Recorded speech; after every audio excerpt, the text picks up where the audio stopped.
नमस्कार दोस्तों, के एग्ज़ाम फाइट में आपका स्वागत है। कैसे हैं आप सभी?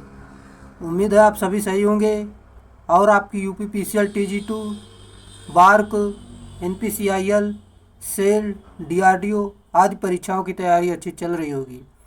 दोस्तों, इन सभी परीक्षाओं को ध्यान में रखते हुए हमने इलेक्ट्रीशियन थ्योरी से कुछ महत्वपूर्ण प्रश्नों की सीरीज स्टार्ट की है, जो कि इस सीरीज में हमने सभी टॉपिक से प्रश्नों को कवर किया है और ये सभी प्रीवियस ईयर में पूछे गए प्रश्न होंगे। देख सकते हैं यहाँ पर, जो कि हम आपको यहाँ पर कराएंगे प्रीवियस ईयर प्रश्नों। चलिए, आपका ज़्यादा टाइम ना लेते इन प्रश्नों की शुरुआत करते हैं। उससे पहले आपसे रिक्वेस्ट है, अगर आप चैनल पर नए, चैनल को सब्सक्राइब कर लीजिए और अपने दोस्तों में शेयर जरूर करिए। वीडियो अच्छा लगे तो वीडियो को लाइक ज़रूर करना। चलिए, जैसा कि आज का हमारा प्रश्न है, आधुनिक इलेक्ट्रॉन के सिद्धांत के अनुसार एक परमाणु प्रोटॉन, न्यूट्रॉन और इलेक्ट्रॉन से बना होता है। तीन तत्वों में से डेड डैश को निरावेशी माना जाता है, यानी इसमें कोई आवेश नहीं होता है। सही उत्तर जो कि न्यूट्रॉन, ये इसका सही उत्तर है। जैसा कि यहाँ पर न्यूट्रॉन आपका उदासीन होता है, प्रोटॉन आपका धनावेश होता है। इसका जो आवेश होता है 1.6 × 10⁻⁻19 कूलाम होता है प्रोटॉन का। इलेक्ट्रॉन का जो होता है इस पर ऋणावेश होता है और इसका जो आवेश होता है -1.6 × 10⁻⁻19 कूलाम होता है। आप इसे भी जरूर याद रखिए। और यहाँ पर हम आपको बता दें, न्यूट्रॉन की जो खोज ही जेम्स चैडविक द्वारा की गई थी सन 1932 ईस्वी में। इसका जो भार होता है 1.67 × 10⁻⁻27 किलोग्राम होता है। चलिए, अगला प्रश्न हमारा दिया गया है, परमाणु में इलेक्ट्रॉन तथा प्रोटॉन की संख्या होती है। सही उत्तर आपका जो कि बराबर होती है, ये इसका सही उत्तर है। चलिए, जैसा कि परमाणु में इलेक्ट्रॉन तथा प्रोटॉन की संख्या बराबर होती है तथा ये दोनों कण क्रमशः ऋणात्मक तथा धनात्मक होते हैं। न्यूट्रॉन एक उदासीन कण होता है। किसी परमाणु का परमाणु क्रमांक उनमें व्याप्त इलेक्ट्रॉन या प्रोटॉन की संख्या के तुल्य होता है तथा परमाणु भार न्यूट्रॉन तथा प्रोटॉन की संख्या के योग के तुल्य होता है। ये जानकारी आपको याद रखना चाहिए, जो कि हमने आपको बता दिया। किसी भी परमाणु के सेल में मौजूद इलेक्ट्रॉनों की अधिकतम संख्या डेड डैश होती है। सही उत्तर आपका हो जाएगा, के सेल में आपका 2 होगा, ये इसका सही उत्तर है। चलिए, यहाँ पर हम आपको बता देते हैं पूरा सारणी के डिस्क्रिप्शन के माध्यम से। यहाँ पर देख सकते हैं आपका पूरा जो सेल होते हैं KLMN होते हैं। यहाँ पर आप देख सकते हैं, जो कि प्रथम कक्षा में के सेल आता है, द्वितीय कक्षा में एल आता है, तृतीय कक्षा में एम आता है, चतुर्थ कक्षा में एन आता है। इसी प्रकार यहाँ पर n बराबर 1, 2, 3, 4 रखेंगे। जैसे कि फार्मूला आपका होता है 2n स्क्वायर। यहाँ पर n बराबर 1 रखेंगे तो एक के का मान निकलेगा, n बराबर 2 रखेंगे तो l का मान निकलेगा, n बराबर 3 रखेंगे तो यहाँ पर m का मान, n बराबर 4 रखेंगे तो n का मान निकलेगा, जो कि इस प्रकार आपका आ जाएगा। चलिए, अगला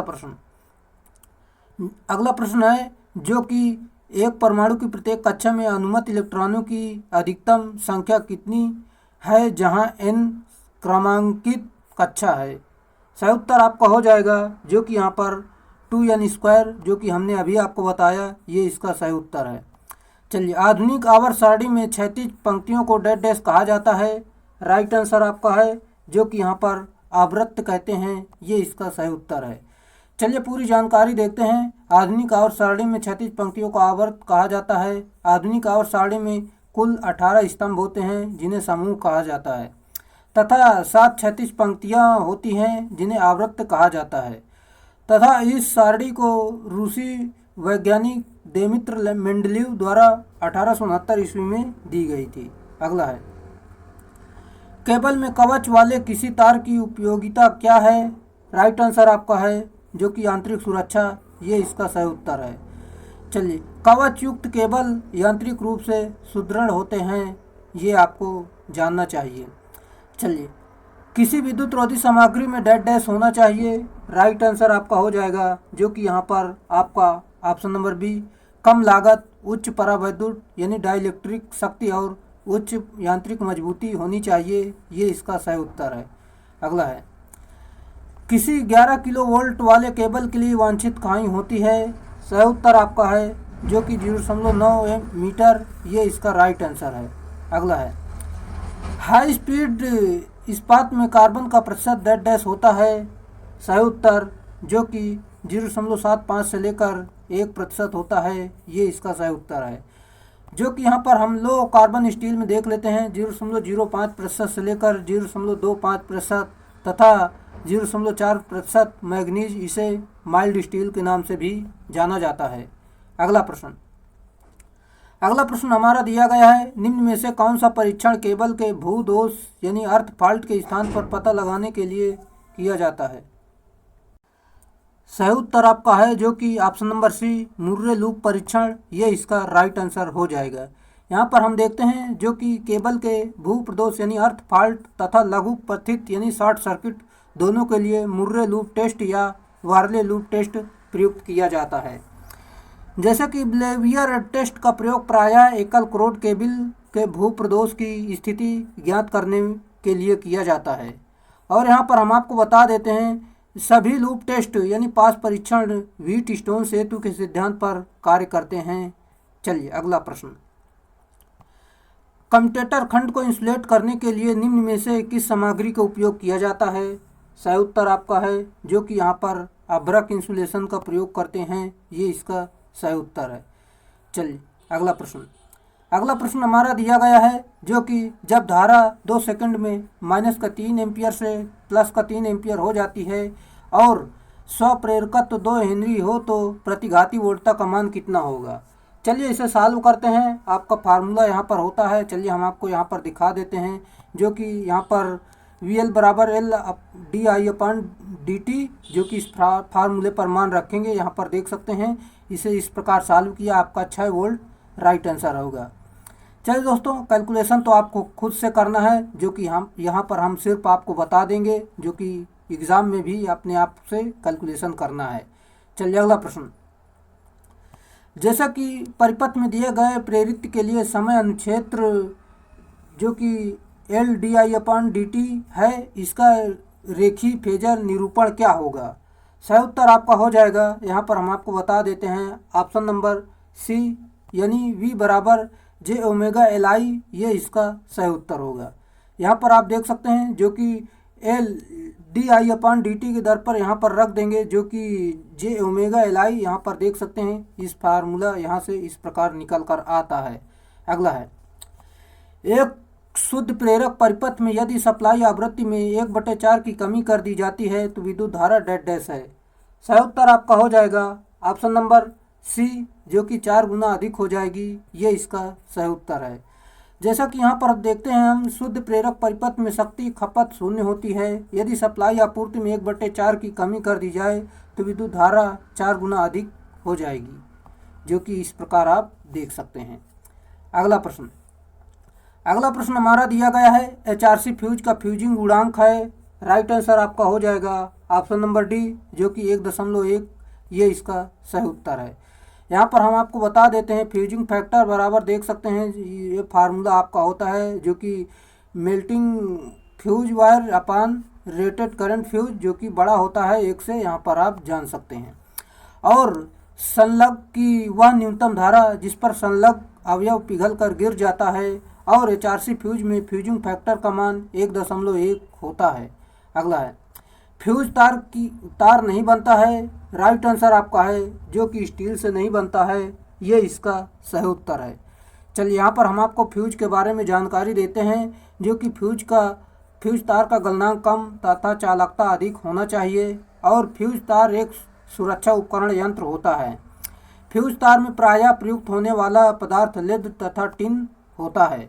अगला प्रश्न, चुंबकीय अधिभार रिले की तुलना में तापीय अधिभार रिले डेड डैश होते हैं। सही उत्तर आपका है जो कि ऑप्शन नंबर बी, धीमे होते हैं, ये इसका सही उत्तर है। चलिए यहाँ पर हम आपको बताते हैं, चुंबकीय अधिभार रिले की तुलना में तापीय अधिभार रिले धीमे होते हैं, क्योंकि तापीय रिले में H बराबर I²RT के अनुसार स्पष्ट है कि H प्रोपोर्शनल T यानी ताप ऊष्मा ताप के समानुपाती होता है, अर्थात समय पर निर्भर करता है। अगला हमारा दिया गया है, बुकोल्ज रिले आमतौर पर डेड डैश के संरक्षण के लिए इस्तेमाल किया जाता है। सही उत्तर जो कि यहाँ पर ट्रांसफार्मर आपका राइट आंसर हो जाएगा। चलिए यहाँ पर हम आपको बता देते हैं जो कि बुकोल्ज रिले आमतौर पर ट्रांसफार्मर के संरक्षण के इस्तेमाल में किया जाता है, जो कि इसका डायग्राम आप देख सकते हैं। चलिए अगला प्रश्न हमारा दिया गया है, सीसा अम्ल बैटरी यानी लेड एसिड बैटरी में फिल्टरों को क्यों प्रदान किया जाता है? राइट आंसर आपका हो जाएगा ऑप्शन नंबर ए, गैसों के प्रवाह की सुगमता के लिए। ये इसका सही उत्तर है। चलिए अगला प्रश्न, लेड एसिड बैटरी प्लेट्स को मजबूती देने के लिए निम्न में से किस धातु का इस्तेमाल किया जाता है? सही उत्तर जो कि एंटीमनी का उपयोग करते हैं। ये इसका राइट आंसर है। अगला है, लेड एसिड बैटरी में सेपरेटर की सामग्री किस प्रकार की होती है? सही उत्तर आपका है जो कि छिद्रयुक्त होती है। ये इसका सही उत्तर है। जैसे कि लेड एसिड बैटरी में सेपरेटर की सामग्री छिद्रयुक्त अथवा पोरस होती है। छिद्रयुक्त होने से तात्पर्य इलेक्ट्रोलाइट का गमन आसान करने के साथ शॉर्ट सर्किट होने से बचाता है। एक लेड एसिड सेल का ऊर्जा घनत्व क्या है?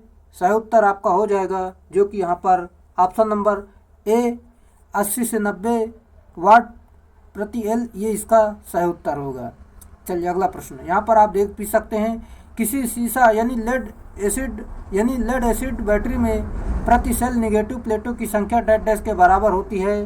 सही उत्तर जो कि पॉजिटिव प्लेटों प्लस 1। ये इसका राइट आंसर होगा। यहाँ पर हम आपको बता देते हैं, किसी अम्ल यानी लेड एसिड बैटरी में प्रति सेल ऋणात्मक प्लेटों की संख्या धनात्मक प्लेटों की संख्या से 1 अधिक होती है तथा यह वायु ऋणात्मक की दोगुनी रहती है। अगला है, लेड एसिड बैटरी की लाइफ हो सकती है 2 से 5 वर्ष। ये इसका सही उत्तर है। चलिए अगला है, सेल में इलेक्ट्रोलाइट का तल होना चाहिए।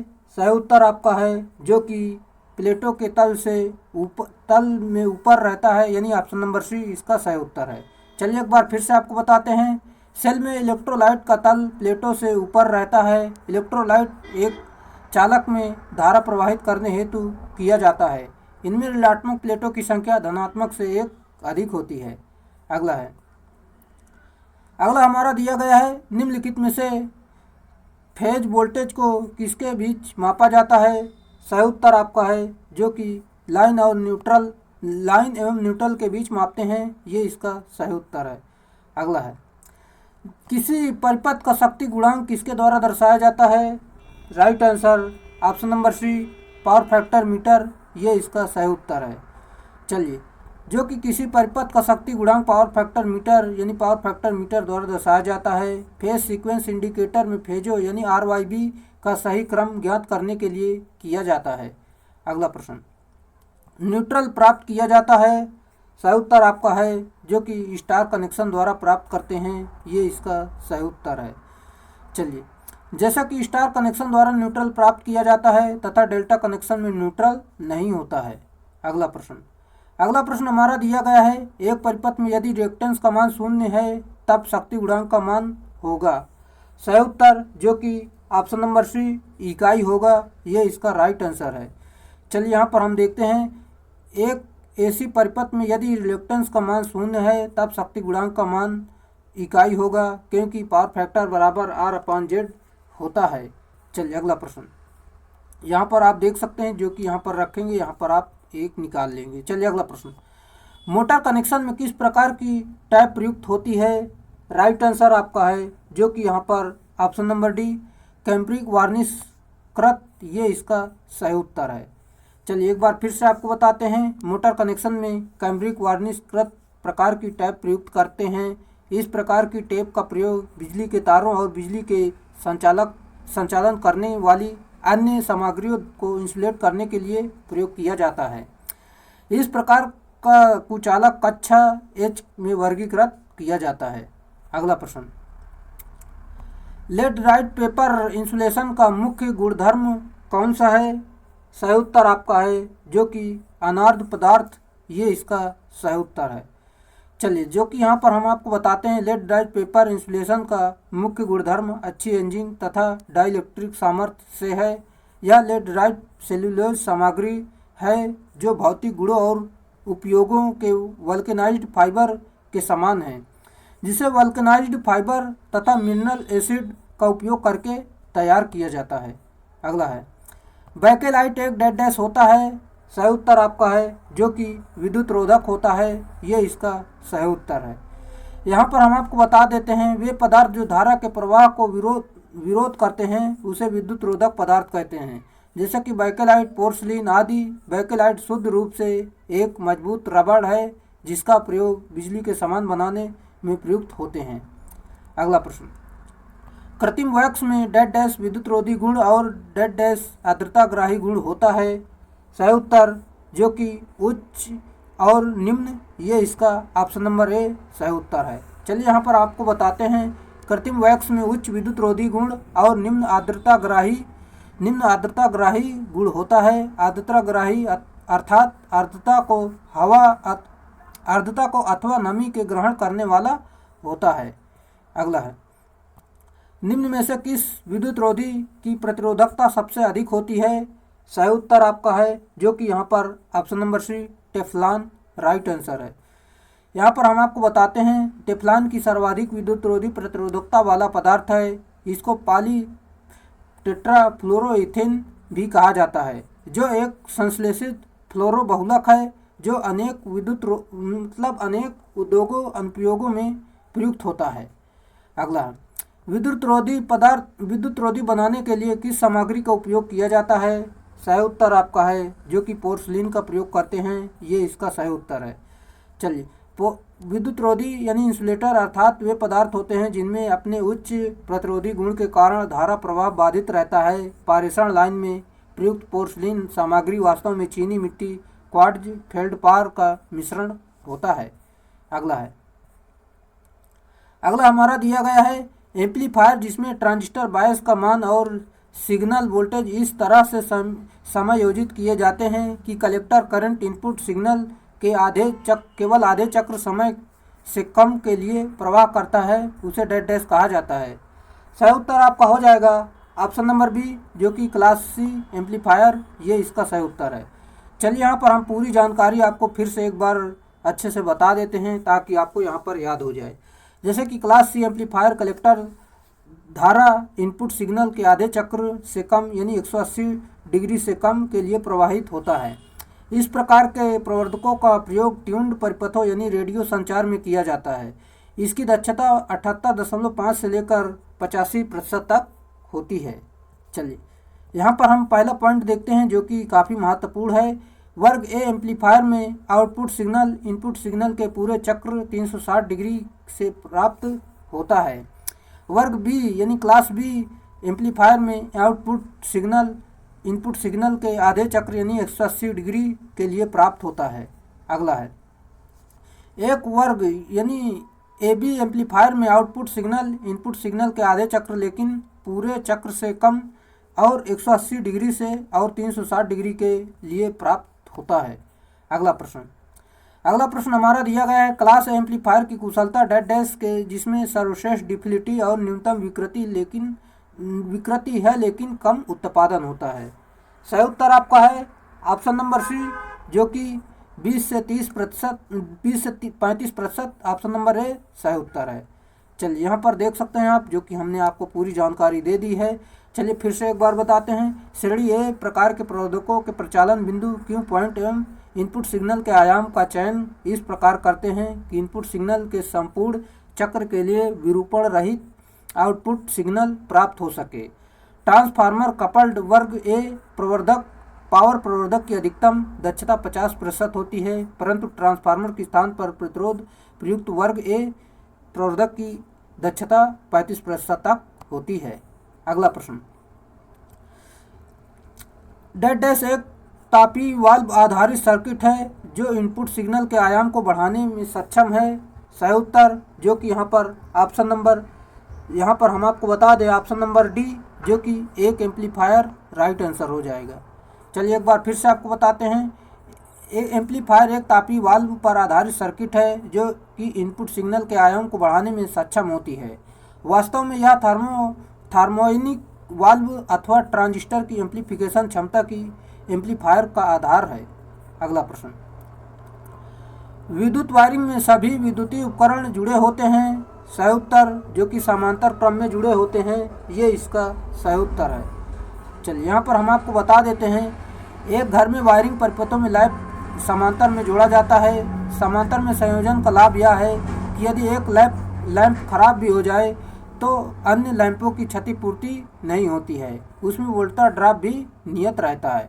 अगला प्रश्न, उस बिंदु को क्या कहा जाता है जहां उपभोक्ता की वायरिंग कटआउट से जुड़ी होती है? सही उत्तर आपका है जो कि उपभोक्ता का टर्मिनल, ये इसका सही उत्तर है। अगला है, आईएस के अनुसार घरेलू वायरिंग के लिए प्रयोग की जाने वाली तारों की वोल्टेज ग्रेडिंग क्या है? सही उत्तर जो कि 1100 वोल्ट, ये इसका राइट आंसर है। चलिए, वायरिंग एसेसरीज में विनिर्देशों को डैश डैश होना चाहिए। सही उत्तर आपका है जो कि ऑप्शन नंबर ए आईएसआई मानक, ये इसका सही उत्तर है। चलिए, वायरिंग एसेसरीज के विनिर्देशों को आईएसआई मानक के अनुरूप होना चाहिए, जो मानक गुणवत्ता तथा सुरक्षा को उचित मूल्यों पर परिभाषित किया जाता है, जहां आईएसआई का पूरा जो नाम होता है इंडियन स्टैंडर्ड इंस्टीट्यूट होता है। अगला प्रश्न, बिजली के उप परिपथों में भार किससे अधिक नहीं होना चाहिए? सही उत्तर आपका हो जाएगा जो कि 3000 वाट से अधिक नहीं होना चाहिए, ये इसका सही उत्तर है। चलिए यहाँ पर हम आपको बता देते हैं, बिजली के पावर उप परिपथों में समांतर 2 स्विच होते हैं, जिसमें अधिकतम 3000 वाट तक भार संयोजित किया जा सकता है। इस प्रकार की बिजली के सामान्य उप परिपथों में अधिकतम 10 स्विच होते हैं और जिसमें अधिकतम 800 वाट तक भार को संयोजित किया जा सकता है। चलिए अगला प्रश्न, सुरक्षात्मक उपकरण के माध्यम से मोटर जैसे लोड को जोड़ने या डिस्कनेक्ट करने के लिए निम्नलिखित में से कौन सी वायरिंग एक सर्किट है? सही उत्तर यहाँ पर option number D power wiring, ये इसका राइट आंसर होगा। चलिए यहाँ पर हम आपको बताते हैं, कंट्रोल वायरिंग एक प्रकार का परिपथ है जो धारा के वर्तमान प्रवाह को नियंत्रित करके यह निर्धारित करता है कि नियंत्रण उपकरणों का उपयोग करके लोड को कब कनेक्ट या डिस्कनेक्ट करना है, जबकि पावर वायरिंग में भार धारा ले जाने वाले भारी तार होते हैं। अतः मोटर लोड अधिक होने के कारण पावर वायरिंग काम में ली जाती है। अगला प्रश्न हमारा दिया गया है, जो कि यहाँ पर आप देख सकते हैं, डीसी शंट मोटर का उपयोग इनमें से किसमें नहीं किया जाता है? सही उत्तर जो कि इलेक्ट्रिक ट्रेंस में नहीं करते हैं, इसमें डीसी सीरीज मोटर का प्रयोग करते हैं, जबकि डीसी शंट मोटर का प्रयोग हम खराद मशीन में, मशीन टूल्स में और इसमें सभी में करते हैं, जो कि ऑप्शन नंबर डी आपका सही उत्तर है। चलिए, जैसा कि यहाँ पर हम आपको बता देते हैं, जो डीसी शंट मोटर का प्रयोग इलेक्ट्रिक ट्रेंस में नहीं किया जाता है, इसलिए डीसी सीरीज मोटर का प्रयोग किया जाता है इसमें, क्योंकि इलेक्ट्रिक ट्रेन के लिए उच्च स्टार्टिंग टॉर्क की आवश्यकता होती है, जैसा कि डीसी शंट मोटर का एक स्थिर गति वाली मोटर होती है और इसमें टॉर्क भी स्थिर रहता है। चलिए अगला प्रश्न हमारा दिया गया है, जो कि यहाँ पर आप देख सकते हैं, एक सार्वभौमिक मोटर में परिवर्ती गति अभिलक्षण पाए जाते हैं क्योंकि यह डैश डैश होती है। सही उत्तर आपका है ऑप्शन नंबर डी जो कि कंपाउंड वाउंड, ये इसका सही उत्तर है। चलिए यहाँ पर हम आपको बताते हैं, जो कि सिंपल सा है। चलिए, एक सार्वभौमिक यानी यूनिवर्सल मोटर में परिवर्तित गति अभिलक्षण होते हैं क्योंकि इसमें सीरीज वाउंड वाइंडिंग होती है। यह मोटर एसी तथा डीसी दोनों पर समान रूप से कार्य करती है। इसकी संरचना डीसी सीरीज मोटर के समान होती है, इसलिए इसे एसी सीरीज मोटर कहा जाता है। इसका प्रारंभिक टॉर्क उच्च होने के कारण इसका प्रयोग निम्न स्थानों पर किया जाता है, जैसा कि mixer grinder, vacuum cleaner, drill machine, सिलाई मशीन इत्यादि में हम करते हैं। अगला प्रश्न, डीसी सीरीज मोटर में बल आघूर्ण किस प्रकार परिवर्तित होता है? सही उत्तर आपका है, जो कि यहाँ पर ऑप्शन नंबर सी आर्मेचर धारा के वर्ग के अनुक्रमानुपात में, ये इसका सही उत्तर है। चलिए, ट्रांसफार्मर रेटेड वोल्टेज से जुड़ा हुआ है, भिनभिनाहट यानी हमिंग की आवाज़ करता है, इसका क्या कारण है? सही उत्तर आपका हो जाएगा ऑप्शन नंबर सी जो कि कोर का कंपन, ये इसका सही उत्तर है। चलिए यहाँ पर आपको फिर से बता देते हैं, ट्रांसफार्मर रेटेड वोल्टेज से जुड़ा है, तब यह हमिंग की आवाज़ करता है, तब उसकी कोर में कंपन होने के कारण ऐसा होता है कि यह कोर का कंपन मैग्नेटोस्ट्रीमाइल प्रभाव के कारण होता है। अगला प्रश्न, एक ट्रांसफार्मर की कोर में प्रवाह इसको भौतिक रूप से विस्तारित करता है और प्रत्यावर्ती चुंबकीय क्षेत्र प्रभाव के साथ थोड़ा संकुचित करता है। इस प्रभाव को डैश डैश के रूप में जाना जाता है। सही उत्तर आपका है ऑप्शन नंबर डी, चुंबकीय विरूपण। ये इसका सही उत्तर है। चलिए अगला प्रश्न हमारा दिया गया है, जो कि फ्लोरिनेटेड तरल पदार्थ संश्लेषित तरल पदार्थों के समान होते हैं और इनका उपयोग डैश डैश में होता है। सही उत्तर जो कि option number D, transformer right answer है। अगला प्रश्न, अंडर फ्रीक्वेंसी सप्लाई में ट्रांसफार्मर के कोर में क्या होता है? सही उत्तर आपको बताना है, जो कि फ्लक्स के कारण सैचुरेट हो सकता है। ये इसका सही उत्तर है। चलिए, अंडर फ्रीक्वेंसी सप्लाई में ट्रांसफार्मर की कोर फ्लक्स के कारण सैचुरेट हो सकती है, अतः ट्रांसफार्मर को रेटेड फ्रीक्वेंसी सप्लाई प्रदान की जाती है। अगला है, एक विशिष्ट ट्रांसफार्मर जिसका प्रयोग असंतुलित संकेतों को संतुलित संकेतों में परिवर्तित करने में होता है, वह क्या है? सही उत्तर वॉल्यूम। ये इसका सही उत्तर है। चलिए, जैसा कि अगला प्रश्न आपका दिया गया है, ट्रांसफार्मर की मुख्य सामग्री में डैश डैश शैथिल्य क्षेत्र होगा। सही उत्तर आपका है, जो कि ऑप्शन नंबर ए, छोटा। ये इसका सही उत्तर है। जैसे कि पाइरामिड की कोर सामान्यतः नर्म पदार्थ से निर्मित होती है, क्योंकि नर्म पदार्थ बीएच वक्र यानी शैथिल वक्र का क्षेत्रफल निम्न छोटा होता है। अगला प्रश्न हमारा दिया गया है, ऊर्जा को एक रूप से दूसरे रूप में परिवर्तित करने वाली युक्ति कहलाती है। सही उत्तर हमारा है, जो कि ट्रांसड्यूसर। ये इसका राइट आंसर होगा। चलिए, यहाँ पर एक बार फिर से आपको बताते हैं, ऊर्जा एक रूप से दूसरे परिवर्तित करने वाली युक्ति ट्रांसड्यूसर कहलाती है, तथा कैपेसिटर का कार्य आवेश का संग्रहण करना, रजिस्टर का कार्य चालक में बहने वाली धारा का विरोध करना होता है, तथा कन्वर्टर का कार्य जो धारा का परिवर्तन करना होता है। चलिए दोस्तों, अगर आप चैनल पर नए हैं तो चैनल को सब्सक्राइब कर लीजिए, और आपको वीडियो अच्छा लग रहा है तो वीडियो को लाइक ज़रूर करें, क्योंकि ये काफ़ी महत्वपूर्ण प्रश्नों की श्रृंखला है। ये आपके यूपीपीसीएल TG2 के लिए और बार के लिए काफ़ी महत्वपूर्ण क्लास है। यहाँ से आपका एक भी प्रश्न बाहर नहीं जाएगा, जो कि यहाँ पर हम आपको एक मॉक टेस्ट की तरह यहाँ पर कराते हैं, जो कि हम सभी टॉपिक से प्रश्न को कवर करते हैं। यहाँ पर आप देख सकते हैं सभी टॉपिक को हमने कवर किया है, जो कि अगर आप और अच्छी तैयारी करना चाहते हैं तो हमारे चैनल पर मैराथन क्लास भी ली गई है, आप उसे भी देख सकते हैं, जो कि इसकी सारी मान लो सारी प्लेलिस्ट में बनी हुई है। वो सारी क्लासें देख लेंगे तो एक भी प्रश्न आपका बाहर जाएगा नहीं। चलिए, मल्टीमीटर एक ऐसी युक्ति है जो निम्नलिखित में को एक साथ ही माप सकती है। सही उत्तर जो कि ऑप्शन नंबर डी, धारा, वोल्टेज और प्रतिरोध, ये सारी चीज़ माप सकती है मल्टीमीटर, जो कि आपको पता ही होगा। अगला है, निम्न प्रतिरोध निम्नलिखित द्वारा मापा जाता है। सही उत्तर जो कि डबल केल्विन ब्रिज यानी केल्विन डबल ब्रिज द्वारा मापते हैं। ये इसका सही उत्तर है। चलिए फिर से आपको बता देते हैं, निम्न प्रतिरोध केल्विन डबल ब्रिज द्वारा मापे जाते हैं, तथा व्हीटस्टोन ब्रिज द्वारा माध्यम श्रेणी के प्रतिरोध मापे जाते हैं, और उच्च प्रतिरोध का मापन मेगर विधि द्वारा मापा जाता है। अगला है, डायनामोमीटर किस्म का वाट मीटर निम्नलिखित पर लाया जाता है। सही उत्तर आपका है ऑप्शन नंबर सी, जो कि AC और DC दोनों पर। ये इसका राइट आंसर है। चलिए देखते हैं, यहाँ पर डायनामोमीटर किस्म का वाट मीटर AC और DC दोनों पर लगाया जाता है। इसमें विक्षेप शक्ति के समानुपाती होने के कारण पैमाना समरूप होता है। इसमें उच्च स्तर की परिशुद्धता प्राप्त की जा सकती है। अगला हमारा दिया गया है, जो कि यहाँ पर हम आपको बता देते हैं, रोटर परिपथ में प्रेरित विद्युत वाहक बल यानी EMF की आवृत्ति डैश डैश होती है। सही उत्तर आपका है ऑप्शन नंबर ए, स्थिर स्थिति पर अधिकतम। ये इसका सही उत्तर है। चलिए, रोटर परिपथ में प्रेरित विद्युत वाहक बल की आवृत्ति स्थिर स्थिति पर अधिकतम होती है, अर्थात जब विद्युत वाहक बल स्थिर अवस्था में हो तब आवृत्ति अधिकतम होगा। अगला है, यदि किसी प्रेरणी मोटर का सर्पण यानी स्लिप 0.1 हो, जबकि इसकी तुल्यकालिक गति 1000 RPM है, तो इसकी घूर्णक रोटर गति कितनी होगी? चलिए इसे सॉल्व करते हैं, जो कि यहाँ पर हम आपको बताते हैं। स्लिप का फार्मूला होता है आपका NS - NR/NS। फार्मूले पर पूरा मान रखेंगे, सॉल्व करेंगे, कैलकुलेशन करेंगे, आपका यहाँ पर 900 RPM सही उत्तर होगा।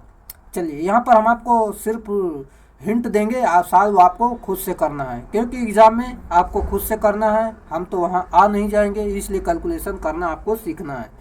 यदि एक प्रेरण मोटर की स्लिप 0.1 है तो तुल्यकालिक गति 1000 आरपीएम, तो ये तो वही सवाल है। चलिए रिपीट हो गया है। अगले प्रश्न की तरफ चलते हैं, जो कि हमारा अगला प्रश्न है।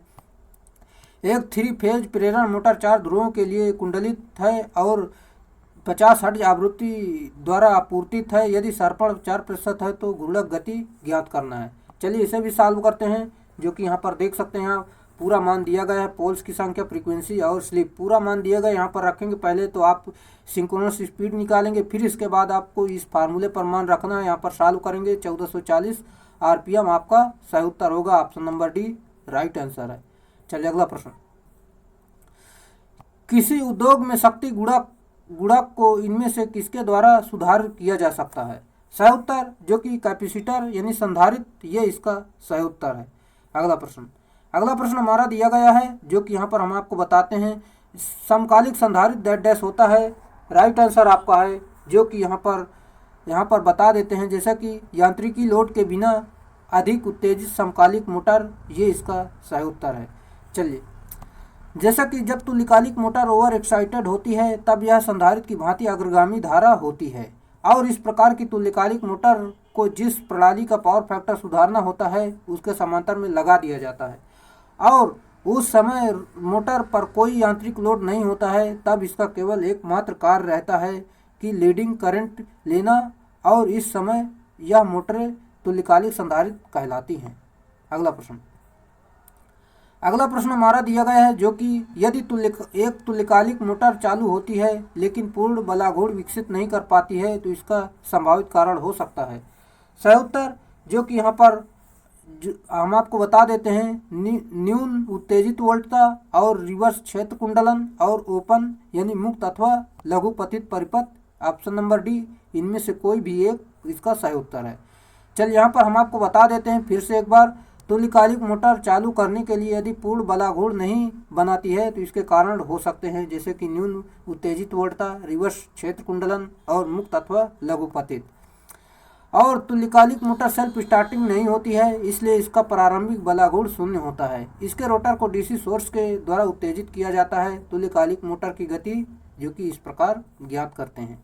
अगला है, लेबोरेटरी में आमतौर पर इस्तेमाल होने वाला single generator dash dash oscillator है। सही उत्तर option number A Wien bridge right answer है। चलिए यहाँ पर हम देख लेते हैं, लेबोरेटरी में आमतौर पर इस्तेमाल होने वाला single generator Wien bridge oscillator होता है, क्योंकि वेन ब्रिज में दोलनों की आवृत्ति का परास 1:10 में परिवर्तित होता। अगला है, एक फेज विस्थापन दोलित्र में आवृत्ति निर्धारण वाला तत्व डैश डैश है। सही उत्तर आर और सी, ये इसका सही उत्तर है। चलिए फिर से एक बार बताते हैं, एक फेज विस्थापन दोलित्र में आवृत्ति निर्धारण तत्व आर तथा सी होता है। यह दोनों प्रतिरोध तथा संधारित्र निष्क्रिय अवयव है। जहां आर ऊर्जा ह्रास करता है वहीं संधारित्र सी ऊर्जा इलेक्ट्रोस्टैटिक फॉर्म में स्टोर करता है। अगला है, आरसी फेज विस्थापित दोलित्र और वेन ब्रिज दोलित्र अपेक्षित आवृत्ति की डैश डैश तरंग उत्पन्न करने के लिए आमतौर पर उपयोग किए जाने वाले परिपथ हैं। सही उत्तर ऑप्शन नंबर ए जो कि साइन, ये इसका सही उत्तर है। चलिए यहाँ पर फिर से आपको बताते हैं, काफ़ी थोड़ा अच्छा मैटर है, जो कि आरसी फेज विस्थापन दोलित्र और वेन ब्रिज दोलित्र अपेक्षित आवृत्ति की साइन तरंग उत्पत्ति करने के लिए आमतौर पर उपयोग किए जाने वाले परिपथ वेन ब्रिज द्वारा ज्यावक्रीय तरंग की आवृत्ति ज्ञात की जाती है। अगला प्रश्न, जब किसी क्रिस्टल को पार लगाया हुआ बल एक छोटी वोल्टता उत्पादित करवाता है तो क्रिस्टल डैश डैश प्रभाव दर्शाता है। सही उत्तर जो कि फोटो इलेक्ट्रिक, ये इसका सही उत्तर है। चलिए अगला प्रश्न, निम्नलिखित में से कौन सा फ्री रनिंग ऑसिलेटर के रूप में उपयोग किया जाता है? राइट आंसर आपका है जो कि स्टेबल मल्टी वाइब्रेटर, ये इसका सही उत्तर है। अगला है, किसी बहुकपित्र में यानी मल्टी वाइब्रेटर कौन सा कथन सही नहीं है? जैसा कि यहाँ पर हम आपको बता देते हैं, यहाँ पर जबकि निर्गत सदैव उपलब्ध है, ये आपका सही नहीं है। जबकि आपका जब एक ट्रांजिस्टर ऑन होता है तो दूसरा ऑफ होता है, ये आपका सही है। पॉजिटिव पुनर्निवेश का उपयोग होता है, ये भी आपका सही है। दो स्टेजों को पुनर्निवेश 100% होता है, ये भी आपका सही है। जबकि ऑप्शन नंबर डी ये आपका सही नहीं है। अगला आपका दिया गया है, जो कि यहाँ पर आपको बताना है, दिया गया वायरिंग का आरेख दिया गया, आपको बताना है कौन सी वायरिंग है। चलिए यहाँ पर हम आपको बता देते हैं, जो कि यहाँ पर आपको सीढ़ी वायरिंग यानी जीनिंग की वायरिंग, जिसे आप स्टेयरकेस वायरिंग बोलते हैं, ये इसका सही उत्तर है। इसमें एक द्विमार्गी स्विच यानी 2 वे स्विच लगा होता है। अगला प्रश्न, घरेलू वायरिंग एवं छोटी इकाइयों के लिए सुरक्षा उपाय के रूप में निम्नलिखित में का इस्तेमाल किया जाता है। एमसीबी का प्रयोग करते हैं, ये इसका सही उत्तर है। चलिए, जैसा कि एमसीबी का पूरा नाम होता है मिनिएचर सर्किट ब्रेकर, जो कि आप जान सकते हैं। अगला प्रश्न हमारा दिया गया है, जो कि किस प्रकार के कंड्यूट पाइप का उपयोग औद्योगिक वायरिंग में की जाती है। सही उत्तर आपका है यहाँ पर ऑप्शन नंबर डी, जो कि जस्त्रीकृत ग्रेड कंड्यूट पाइप, ये इसका सही उत्तर है। अगला है मिनिएचर सर्किट, एमसीबी का पूरा नाम miniature circuit breaker, option number C right answer है। चलिए